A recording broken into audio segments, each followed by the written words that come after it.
If British politics, or if Reform Party were a Shakespearean play, this would now be the backstabbing in Act 4 phase, complete with the warring factions, the walking trees, the embittered exiles, and the protagonist Nigel Farage probably hiding in the wings because he can't remember his big soliloquy.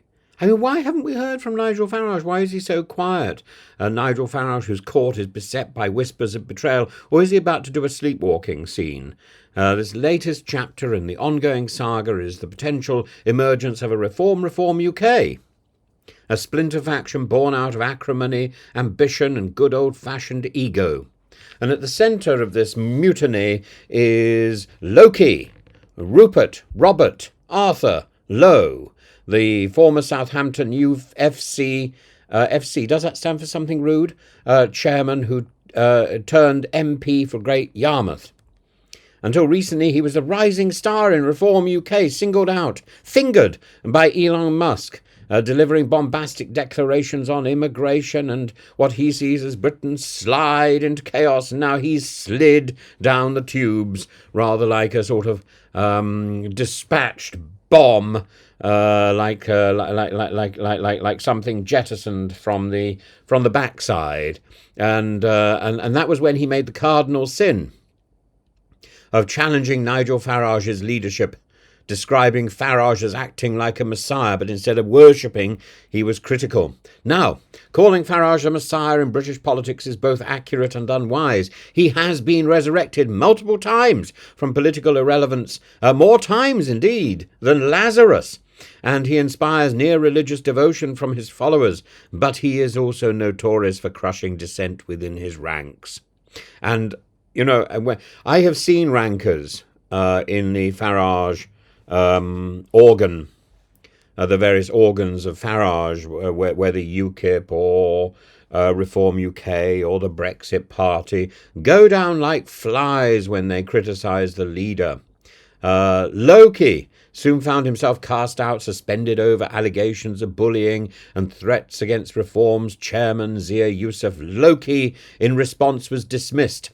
And he, in turn, has dismissed all of this as a witch hunt. Standing at Low-Key's side now, suddenly emboldened, is Ben Habib, the former Brexit Party MEP, the former deputy leader of Reform UK, the former Reform, and now a leading figure in this brewing rebellion. Habib, sensing where all this was heading, even sent Low-Key a text message weeks before his suspension, warning him that Farage and Reform would find a cock and bull story, well, certainly cock, to push him out. And the prophecy was fulfilled before the cock crows. And now Habib and Low-Key appear to be laying the groundwork for their own breakaway movement. Oh!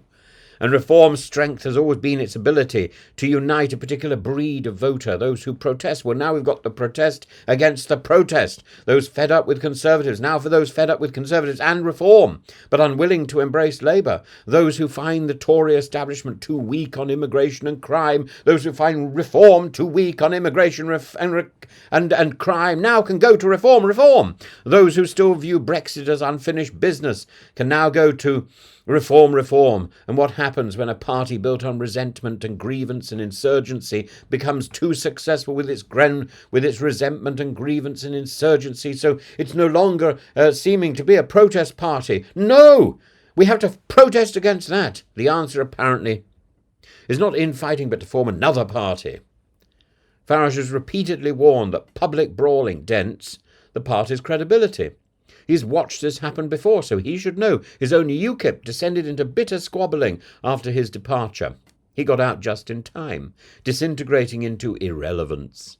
He knows that voters won't support a party that resembles an episode of The Thick of It, and yet the factionalism within Reform has now burst into the open. The party's internal drama, allegations of bullying, secret plots, threats of legal action, reads like the kind of political scandal that would be gripping if it weren't quite so ridiculous between five people.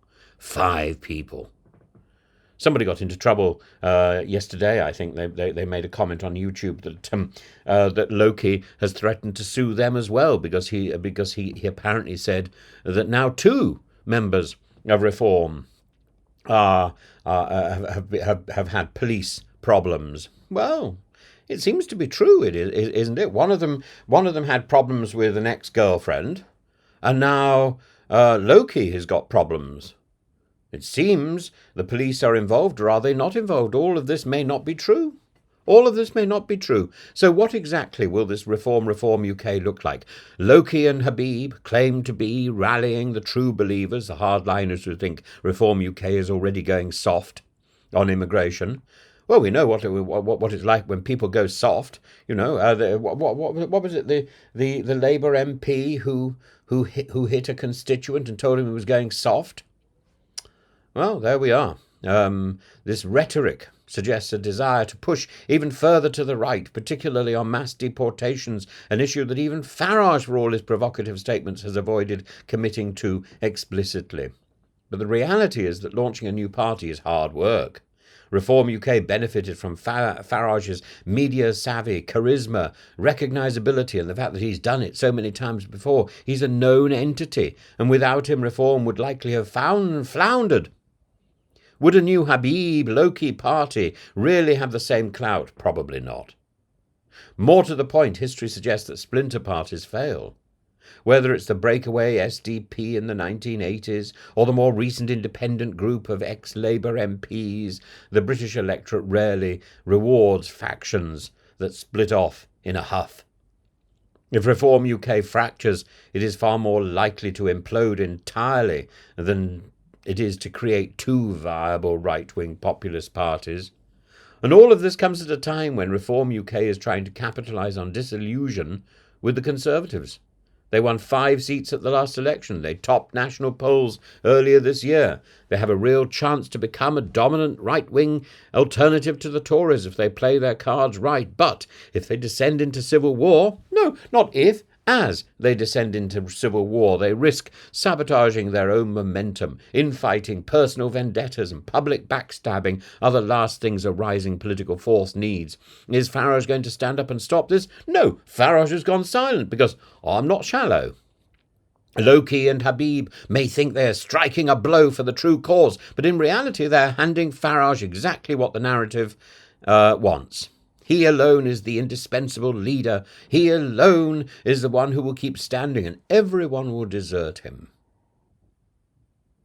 Everyone will go.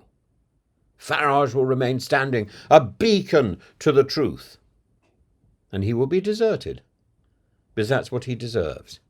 Ultimately, the project of a Reform UK is less about political ideology and more about ego and control. And actually, HABIB and low-key are right. Low-key and HABIB aren't rebelling over new policies. They're rebelling over who gets to call the shots.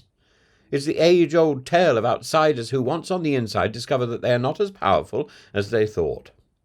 Could they form a new party? Perhaps. Could they succeed? Highly unlikely. The British right already have enough parties jostling for relevance, from the Tories to Reform to whoever remains in UKIP.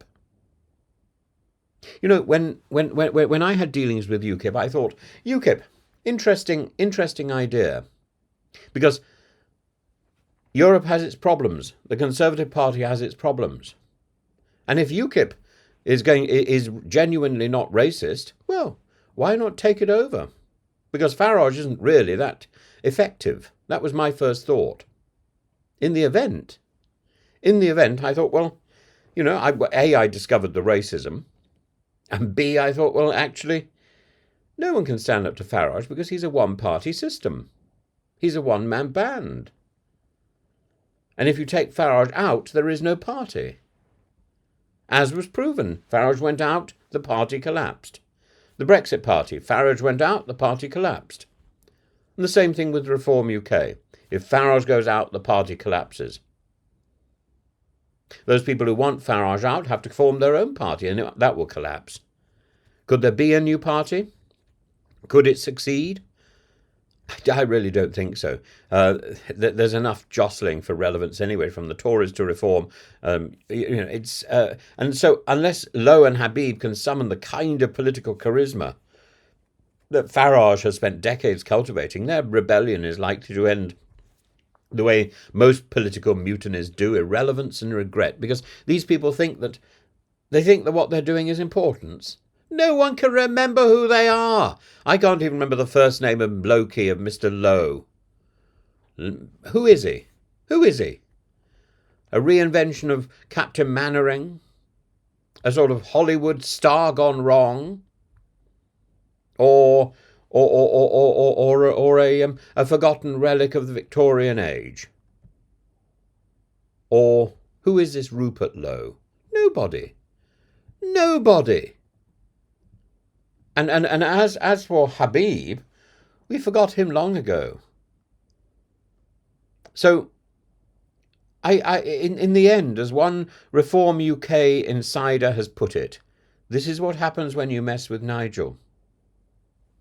Yes, you get thrown out, and Nigel implodes.